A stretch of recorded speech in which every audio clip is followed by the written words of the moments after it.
So today, gospel, we hear this classic line from Jesus. One cannot serve both God and mammon. This is like a mic drop moment from Jesus, okay? This is a striking line. Listen to this wording very carefully. One cannot serve both God and mammon. Notice that word cannot. He's not saying, well, you really shouldn't serve God and mammon, like this is some sort of suggestion. Or he's not saying, well, you may not serve both God and mammon. You know, like your first grade teacher, you'd say, can I get a drink? And she'd say, I don't know, can you? Because grammar, your can is implying, do I have the ability? May is implying, do I have permission? Jesus says can, just like Karen Trudeau in first grade. One cannot. One does not have the ability to serve both God and mammon. Jesus is not giving us his opinion here. He's actually telling us something about ourselves. He's saying as human beings, we are programmed a certain way, and we cannot serve God and mammon. Now, what's mammon? What is that? According to Google, mammon means riches that people might serve instead of God. Seems pretty simple. And so we go there.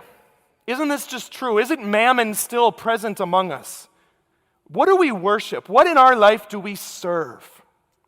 I think a good way that you can look at this in your life and in mine is to look at where do you spend your time, your talent, and your treasure. You've heard these T's. Time.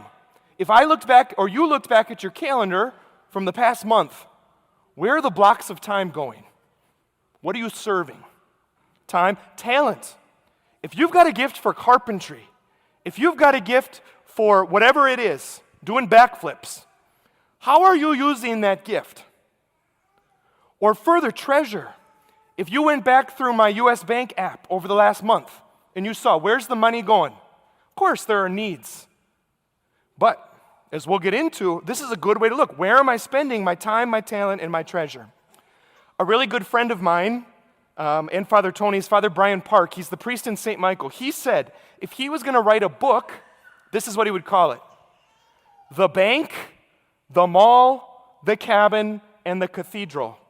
Worship in the 21st century America. I thought that was interesting. I'm like, those four places, are really primary places. And some of these are God and some of these are mammon. Now, again, I'm not saying you can't have anything else. No, that's not what I'm saying. Father Mike Schmitz actually said, did you know the word priority was created? Apparently it was created in the 1600s. You can ask Deacon or check me on that. I don't care. But this is what Father Mike said. He said the word priority came about in the 1600s, and it actually only was singular. Priorities doesn't actually make sense. Priority means first.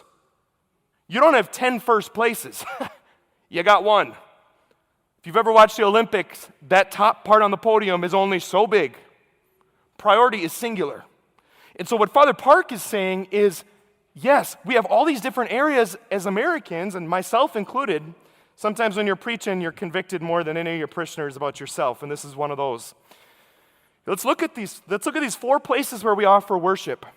Number one, when we say the bank, I mean U.S. Bank Stadium.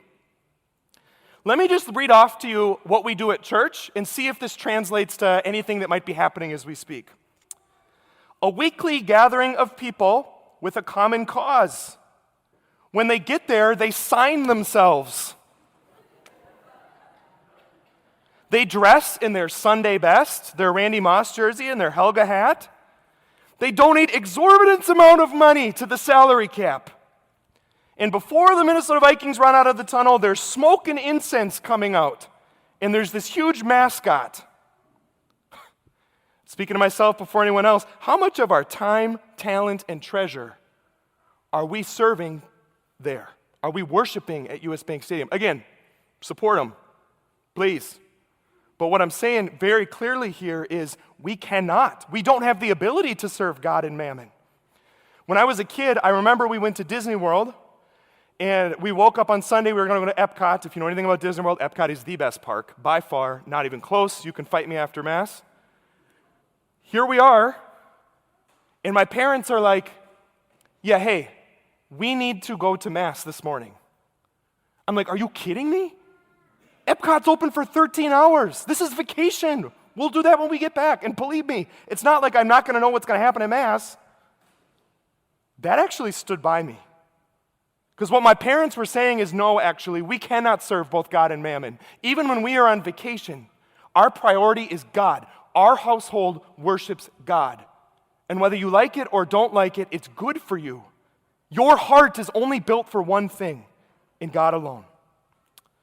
And similarly, we talk about U.S. Bank Stadium. Think about my family too. Every time we'd be out of town for my sister's soccer or for swimming or whatever, we'd have to get up and find a Mass and go, even when sports were happening. How much in our culture is there that tension?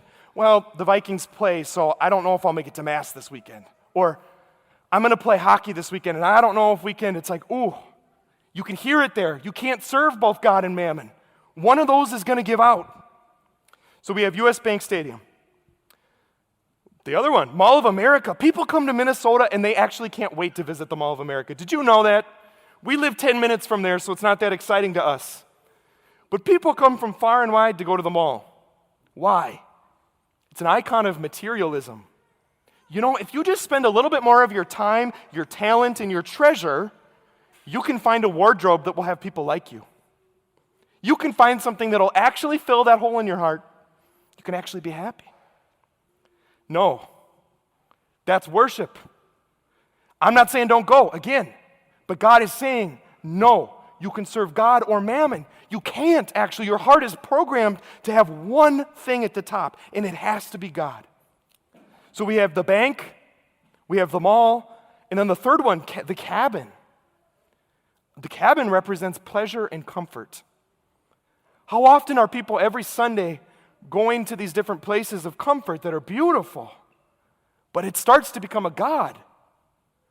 You know, I go up there and I upkeep every week. I'm putting my time in to upkeep of this place. I'm using my talents to build this little paradise for myself in my treasure. Now, again, that's not a bad thing. If you've got a place, you have my email, invite me. But happiness is not going to be found in the nicest shoreline or a well-stocked fridge. If that is at the top of our priority, singular list, we're setting ourselves up for failure. We cannot serve both God and mammon. And when we do, when we catch ourselves saying, you know what, I'm getting a little too hooked on whatever it is, when we get wrapped up in that, we almost start to short circuit. What God is telling us today is that we are programmed for Him and for Him alone. I don't know much about technology, but if you imagine your heart, it only has one USB port on it. God only made it with one USB port, and if you're going to plug in the Vikings or the mall or the cabin, guess what? How are you going to get God into that thing? Jesus is telling us something about our heart. And if it's not God, it's going to be exhausting and overwhelming and not satisfying. He's actually doing this out of love for us. I'm going to give you one example that illustrates this, and then yes, I'm going to sit my sweaty self down. St. Philip Neri. So St. Philip Neri was talking about this. Some of these things that we serve mammon instead of God. And as a priest, he was tempted. He cared about what his parishioners thought about him. He was a priest. And so he had this lovely beard. And he got it trimmed locally. And so some parishioners were like, wow, Father, that is a stunning beard. I can't grow a beard, so this doesn't apply to me. And then there were some parishioners that said, oh, Father, you got to shave that rodent off your face. That's ugly. So here's what he did. He's like, you know what? I'm going to serve mammon. Just to illustrate a point. He went home, and he's like, I am going to try to please people. I'm going to serve mammon. He shaved his beard right down the middle. And so he walked down for Sunday Mass, and the parishioners are all like, what the? Did he wake up on the wrong side of the bed, or what? Did he lose a fight? I mean, what happened? And then he goes into the homily, and he's like, you know what? I was told I love your beard, and I was also told I hate your beard. So I'm trying to make everyone happy.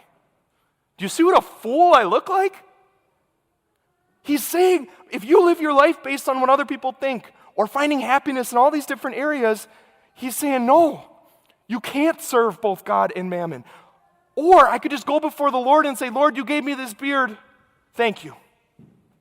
We can't seek to please others and to please God. Only one of these things can be plugged into the USB port in our heart. And we do this with a ton of stuff in our lives. We prioritize a ton of different things instead of serving the one true God. And so I ask you, what are your priorities? If we looked at your time, your talent, and your treasure, and this is myself too, and we all have these areas, where are they starting to fray a little bit from the true God? Where is that other USB port kind of tapping on your heart like, hey, a really nice, Adidas shoes at the mall, that might do it. Examine it, be aware of it, and then smile knowing that you have a creator who cares enough about you and me to tell us, you can't serve both God and mammon. It's a dead end. You can love these things without grasping them. I want to serve the true Lord because that's where my happiness is coming from. You cannot serve both God and mammon. Ask the Lord today to take his spot back on the throne of your heart.